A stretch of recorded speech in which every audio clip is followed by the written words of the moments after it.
and you said nasi goreng. Yes. Am I right? Yeah, you are right. Alright, so where did you get your nasi goreng? Premier League baru saja kedatangan bintang anyar berdarah Indonesia. Debutnya langsung cetak gol dan assist. Rekor yang sebelumnya cuma pernah ditorahkan Sergio Aguero. Ya, itulah Tijani Reinders, gelandang anyar Manchester City yang kini jadi sorotan dunia. Tapi di balik gemerlap panggung Liga Inggris, ada sesuatu yang mengejutkan. Dari Stadion Molyneux, pikirannya justru melayang jauh ke tanah leluhur ibunya, Indonesia. Bukan hanya soal darah Maluku yang ia banggakan, tapi juga sebuah mimpi besar yang bikin fans Garuda tersentuh. Lalu, apa sebenarnya yang diinginkan Tijani Reinders untuk Indonesia? Dan mengapa namanya bisa jadi pembicaraan hangat di kalangan fans Merah Putih? Mari kita cari tahu bersama.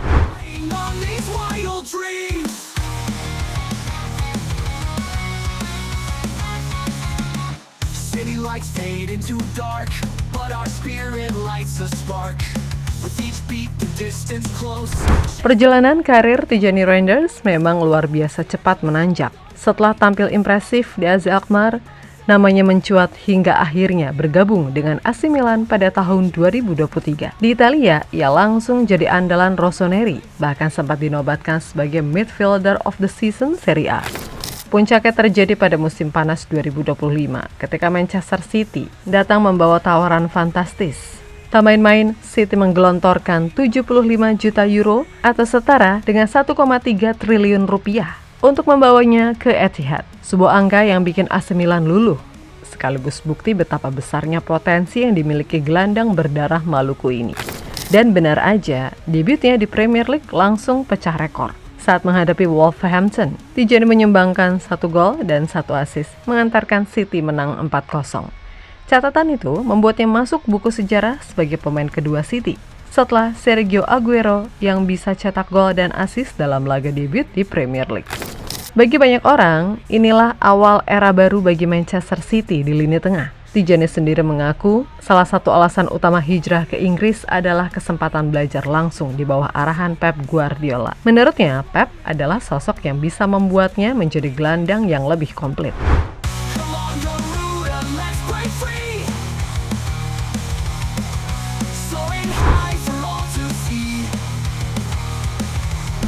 Di balik prestasi gemilangnya di Eropa, Tijani tak pernah melupakan darah Indonesia yang mengalir dalam dirinya. Ia mendapatkan garis keturunan dari sang ibu, Angelina Shane Lekatompesi, yang lahir di Jakarta, dan kakeknya, Yance Lekatompesi dari Ambon, Maluku. Tak heran, marga Lekatompesi selalu dibawanya dengan penuh kebanggaan. Bahkan saat masih bersagam AC Milan, ia pernah memakai jersey khusus bertuliskan Lekatompesi, sebuah bentuk penghormatan kepada sang keluarga.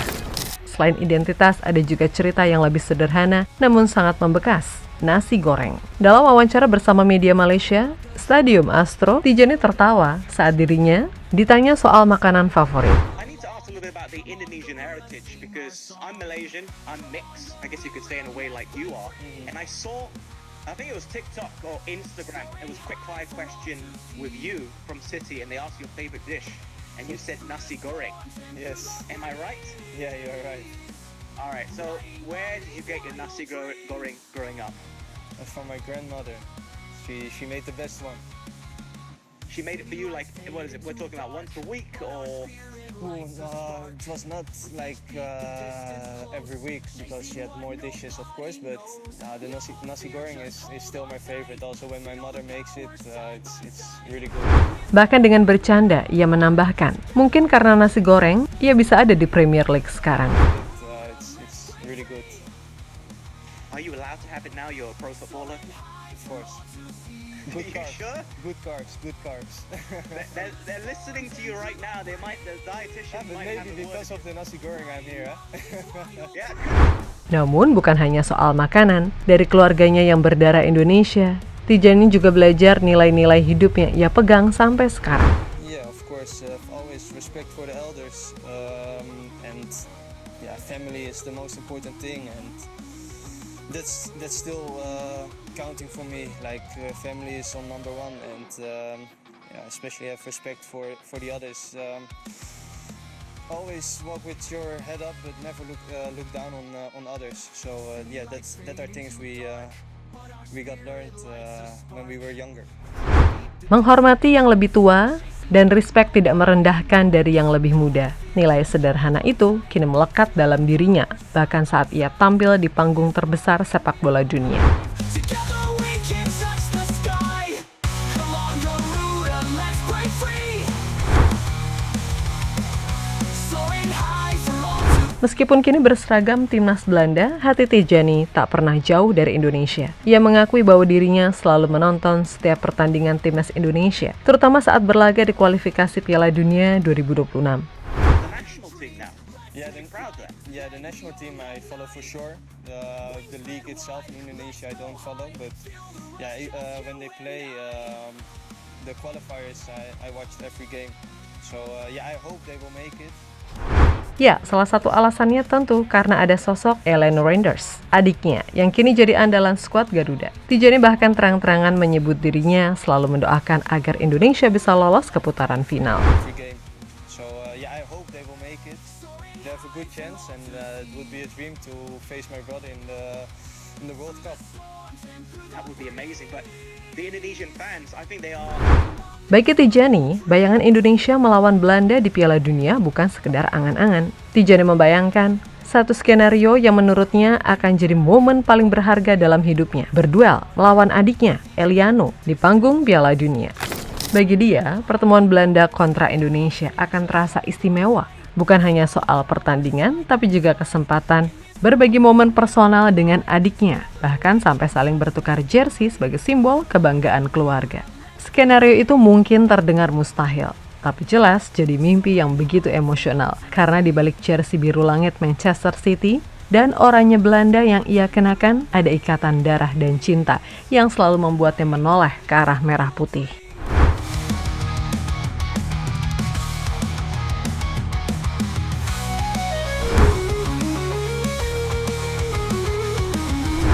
Meskipun pintu untuk membela timnas Indonesia sudah tertutup rapat karena ia telah lebih dulu memperkuat Belanda, Tijani tetap punya ikatan emosional dengan merah putih.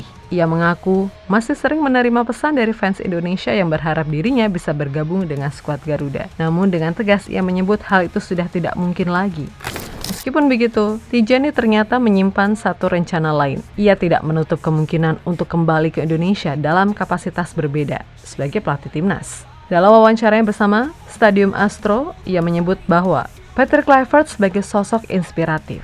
Be amazing, but the Indonesian fans, I think they are possibly the most passionate, or one of the most passionate in the world. Yeah, they are. They are. I'll tell you, I interviewed a player who was at Wolves, and he just left the club, Justin Hubner, Yeah. and he got more Instagram followers than the club Yeah, because he played for Indonesia. Yeah, It's unreal. No, it's also funny because still sometimes people ask me to via Instagram if I want to join Indonesia, but yeah, that's not possible anymore. Yeah. Maybe in the future when you've retired, you could do like a exhibition match or something. Yeah, or like Patrick Kluivert would be the coach, but we will see. There you go, Patrick Kluivert, the man himself. Have you been to? Ya, ia mengakui supporter Indonesia yang sangat luar biasa dan keinginannya untuk menjadi pelatih Indonesia di masa depan. Pernyataan tersebut tentu mengejutkan. Dari seorang gelandang yang kini bersinar di Manchester City, ada tekad tersembunyi untuk suatu hari nanti berdiri di pinggir lapangan memimpin timnas Indonesia. Dari panggung Premier League yang gemerlap, dari rekor debut bersama Manchester City hingga warisan budaya Maluku yang selalu ia bawa dalam hati, Tijani Reinders membuktikan bahwa sukses di Eropa tidak membuatnya lupa pada Indonesia. Ia mendukung penuh kiprah timnas Garuda, selalu menonton perjuangan Eliano di kualifikasi, dan bahkan menyimpan mimpi liar bertemu Indonesia di Piala Dunia. Lebih jauh lagi, ia membuka jalan bagi masa depan. Mungkin suatu hari, setelah gantung sepatu, kita akan melihatnya berdiri di pinggir lapangan sebagai pelatih timnas Indonesia. Sebuah perjalanan yang seakan berputar dari Manchester City kembali ke Indonesia, dari etalase sepak bola dunia menuju mimpi pribadi yang membanggakan semua fans Garuda. Pertanyaannya sekarang, apakah mimpi itu akan benar-benar jadi kenyataan? Let's see.